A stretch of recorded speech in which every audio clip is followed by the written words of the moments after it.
I don't think anyone prepared me for life in my 30s. I'm not exaggerating when I say that it has been equal parts exciting and equal parts difficult. Exciting because there are things that I know by heart that I don't need to second guess and that I know myself better. I did realize though that a lot of things in my 20s and teenage years have still resonated with me up to this day. Like I literally listen to the same music, like emo pop punk music forever. But the difficult part of it has been figuring out how to be a better adult.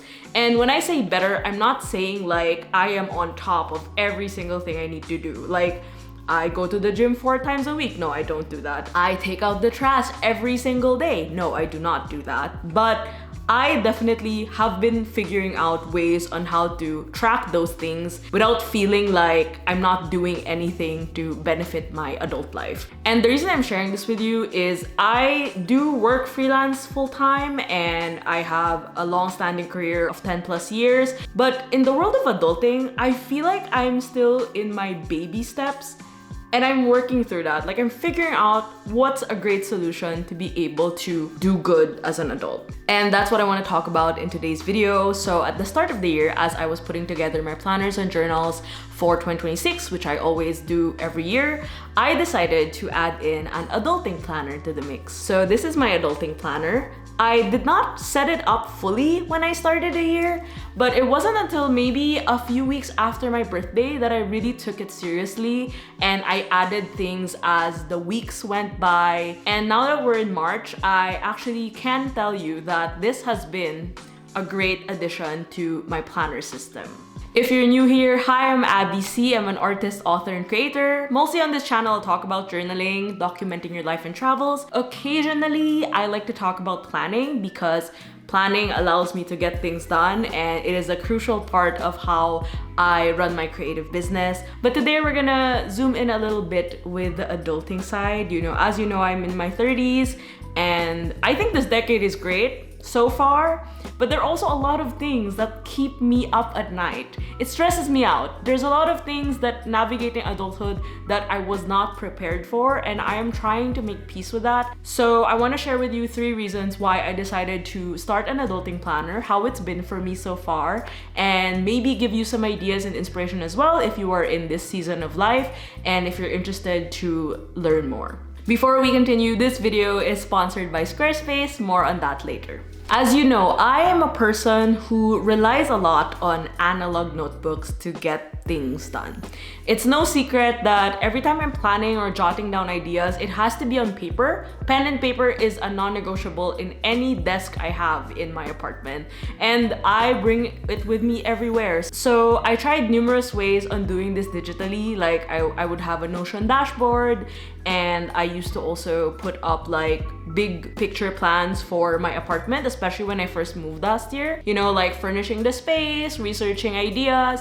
But ultimately, I still went back to pen and paper because it's the easiest way for me to get my ideas from here to here. So this is a plotter system. I am a huge fan of Plotter. This is a ring system, and I think personally for me it works best because it's fully customizable and I can edit and remove and add pages as I go through the year. And this is a narrow size. It's narrower than my face.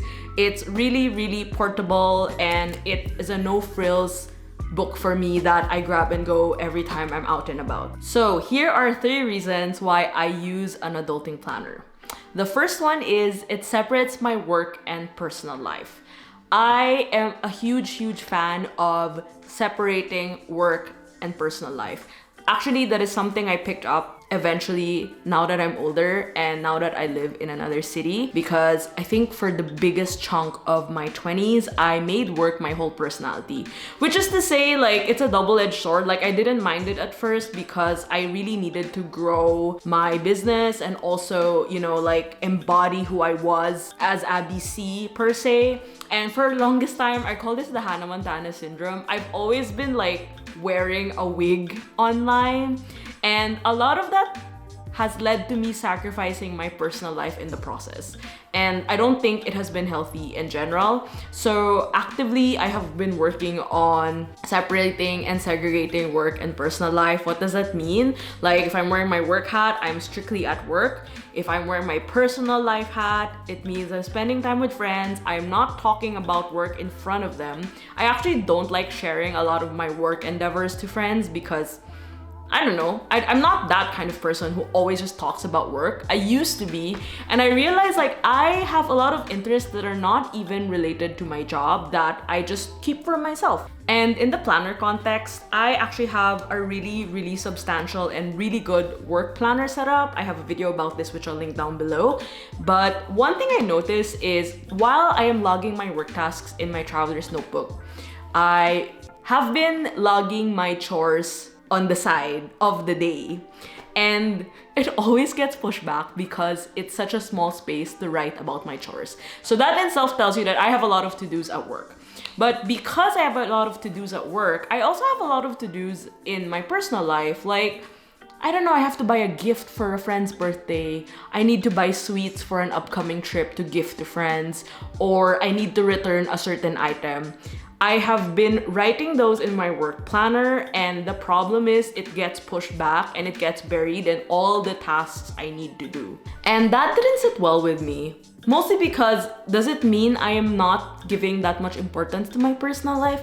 Not really. I just probably need a space for it. So I decided to use my plotter narrow to be able to log my personal life stuff. And what's funny is they're both in like a slim size. It's just relatively smaller. So every time I'm out and about and I need to plan work and life, I just take 2 of these, and they're actually not so heavy. If you combine them, it weighs like a proper hardcover notebook, so I think that's fine. With the separation, I'm able to give myself a little bit of space to decide what I write in my personal life and what I write in my work life. I think what's fun about this as well is that since it's fully customizable, I decided to really make it my own. I'm really proud of this. I think for the past few years, I've been struggling to decorate and organize my plotter because I just don't know how to use a ring system. And I actually finished setting this up while watching Heated Rivalry. So I have a photo of me in front, and then I also have, this is a postcard of my favorite painting of all time, Nighthawks by Edward Hopper. And it's divided into different sections, but I am really proud of how I set it up because there are things here that usually are on my notes app that I'm trying to work through as well, because the problem with me is I have my phone so accessible with me. I'm always typing something there, like something that is on my mind, or like, don't forget to do this, to do that. And every end of the week, I have to go through my notes app and copy paste every single thing that I've written down because it needs to be, it became like a dump and it needs to be categorized in work life, personal life, errands, and things like that. And since having the plotter, I have been doing less of that and kind of dumping it exactly where I need to. If it's a work-related thing, it's a personal life-related thing, at least I know I have 2 books to log those and I know exactly where they will go. And since this is a ring system, I usually just have extra blank pages and then I write those down there. And then again, I can shuffle through every page and organize them as I see fit for the time being. Reason number 2, it reduces mental load. Look, I am the type of person who lives by, unfortunately, out of sight, out of mind. So in my kitchen, I have a big whiteboard of all the things that are in my fridge and freezer because it helps me plan my meals. It also helps me clean out the kitchen and also figure out what I need to buy at the supermarket. And it also reduces a lot of mental gymnastics into figuring out if I still have eggs or I still need to restock on oat milk, you know? But kitchen aside, that I'm happy I have figured that out because I have been thinking about doing grocery lists on my plotter, but I figured it's not sustainable because I tend to go to the grocery like every few days. So I have resorted to using that on my phone. There is a reminders app. I really love the reminders app. But other than that, I think in other parts of managing a household. So for context, I am a single person household and I've been living alone for almost 6 months now. And I think that huge adjustment from living with roommates has also affected a lot on how I manage my day-to-day tasks and activities, because I am accountable for everything, every single thing. And that meant, you know, when I was buying appliances, when I was setting up the kitchen, and also furnishing the spaces, I had to be accountable on all these things. So when I was working on my chore schedule, I remember visiting my friend and asking her, she was a virgin. So when I was first figuring out how to put together a cleaning schedule, because back in a flat share, we had our respective cleaning schedules every week. But here, since I live alone, I get to decide the measure of cleanliness and tidiness my space holds. Well, except if a friend visits. Usually, if a friend visits, I'm doing like a mega cleaning session like 2 to 3 days before, which is a good incentive. But apart from that, like, the level of cleanliness I get to mandate is very subjective to everyone, every single person, right? So with the context of my job as well, I can literally spend my time doing anything I want if I had no structure, because technically I have free will. But I am not that kind of person. So when it comes to work, I tend to have very rigid work hours, like 6 to 8 hours a day, depending if I'm working out or not. But I try to keep it as structured as possible so that the rest of the time I can make time for chores, errands, and other activities that are adulting related. And while setting up my plotter this year, I was going through my refills and I realized that I still had the remainder 3 months of the weekly view from last year. Thank God, they always have like extras. So from January to March, I have the 2026 weekly view. At first, I was figuring out where I could log my meals, because I mentioned earlier about the kitchen inventory, but I needed space to log my meals because I just want to know what I'm eating regularly. I don't track my calories, but I am eating more mindfully and keeping myself at a certain level of what I eat in a day. And apart from my meals, I also wanted to track my workouts. While I do have an app that has like my check-ins and stuff, I like a good physical reminder of my accomplishments. So I randomly popped into an office supply store here and I ended up buying these star sticker sheets. They're so cute.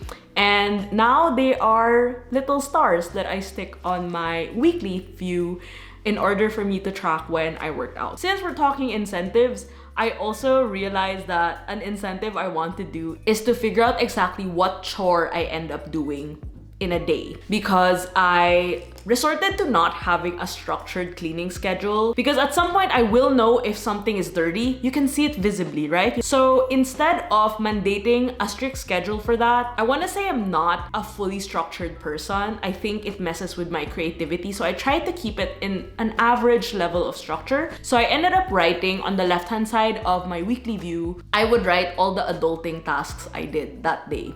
So it could be as simple as ordering something online. It could also be I like writing about when I threw my trash, because I know how much I hate doing it. Even changing my sheets, even putting things in the basement. Let's see what I've written here. I cut my nails, yay. Fixed my nightstand, especially during the time that I was deep into building IKEA furniture. I think logging them here gave me a little bit of incentive to be like, oh my God, you had a productive week. So my trips, I also write it here. Like, I booked the trip at the exact date. I think while it doesn't seem like much, when I look back on the past month, I'm able to track the tactile things I did that aren't specifically work related. And I like that because it reduces my mental load. It gives me a little bit of security that I did log it, and I know for a fact that I will log it, because if I don't log it, I will forget about it. The last thing I added was actually when I would eat out or when I would go out for a coffee. I'm not very strict on that, but I try to be mindful also of my spending, because a latte can add up. You know, it's $4, and then it'll, like, if you do 2 or 3 times a week, if you do it throughout the entire month, it can cost up to $100. And I try not to overspend on coffee, because I do have a bountiful of coffee beans in my kitchen, coffee, tea. I have everything I want at home. So I treat like coffee dates out as like more of a special treat in a way that like I need to plan something. Actually today I finished my workout, so I was like, okay, I'm gonna get a little celebratory flat white to celebrate that. So I try to just do it like once or twice a week, or when I'm hanging out with friends. But I've also started writing if I ordered takeout or if I went to the grocery. So then I would know like, okay, I can backtrack like, when did I last go to the grocery? And do I still need to go to the grocery? Because I always think I need to, but actually I don't need to all the time. So in a way, all of these mental gymnastics I've been doing in my head finally has a place of its own in this planner. So I'm really, really happy about that. As much as I love my physical planners, nothing beats having a digital home. And now with social media, it's so easy to like share all my links on Instagram and like redirect people to all my social media links. But I still believe in the power of having a really good website, which is why I'd like to thank Squarespace for sponsoring today's video. Squarespace is an all-in-one website platform, which basically means I don't have to piece things together from different places. I can claim my domain, design my site, manage pages, and even get paid all in one place. It feels organized, which you all know I deeply care about. Personally, my website has been hosted by Squarespace in 2022 before I started working with them, and I've never looked back since. One thing I really appreciate is that the templates are already beautifully designed and easily customizable. I'm planning to do a little website refresh this spring, switch up the photos, refine my wording a little bit, and I'm excited to be working with some folks to help make that possible. But I am fully in charge of the visuals because Squarespace has fully customizable templates, and it's easy to start from a project, and it's easy to have a jumping off point, especially with all the templates they have. You can even change up the color schemes, and then you can add your different fonts, and there are a lot of different tools now that make it easier for you to start a website. I also love the pages feature. I tend to create dedicated pages when I'm promoting something specific. Over the years, I've created workshop pages, classes, more information about certain events or topics, and it's been a great way to communicate what I need to share online without the chaos of being on social media or having to link out to several different pages. Everything just stays in my home website, which is abc.com, and I really love that. And on the practical side, Squarespace has built-in SEO tools, so things like descriptions and sitemaps are already handled in the background. It's helpful knowing my site is set up to be discoverable without me having to become an SEO expert. If you're building something for yourself, whether that's creative work, your portfolio, or you're starting a small business, having a website is one of those adulting moves that definitely pays off long term. Head to squarespace.com/abc for a free trial, and when you're ready to launch, use the code ABC for 10% off your first purchase of a website or domain. Thank you, Squarespace, once again, and now let's get back to the video. Reason number 3 is, last but not least, it keeps me accountable. It's so easy for me to get sidetracked when it comes to projects that are not work-related. I have that bad habit because for my entire 20s, I focused solely on my career, and actually moving to Berlin, I know it's been 4 years, but moving here has really flipped that switch in my brain to be like, excuse me, you are also an adult and you need to tend to that side of your life. And I found that if I don't have a space to write out all my non-work projects, I won't be accountable to actually doing them. So one of the things that I definitely kept inside my adulting planner starting this year is actually my home projects. So I used to have a smaller separate notebook for my home related stuff. So it meant having a space to write my kitchen dimensions, to measure my actually I have all the measurements of my apartment in another notebook. But once I got that out of the way, I needed to have a space to plan certain layouts. I'm no interior designer, but I take pride in figuring out what every space of my home is for me and how it functions to the best of the space that it's allotted. I think the biggest challenge for me was rearranging a lot of my bedroom. Numerous trips to IKEA later, I think I've been there for 10 times since the last year. I do not want to go back there anymore. I used to bring this separate notebook and I realized that I keep misplacing it. So, in an effort to reduce the guessing game of where that notebook is, I was like, you know what? I'm just gonna use my plotter to do that. I picked out some blank pages, I ended up drawing diagrams, I ended up writing the measurements I needed, and I would just put in my plotter in my bag and go to IKEA and figure out what I need to shop for the day, and it's pretty much done. So what I did with my plotter, the division right now is the first third of it is my weekly view, and then the second division is my home related stuff, and the third one is finances. And I think that has been serving me quite well. I also am the type of person who gets overwhelmed with too much micromanagement.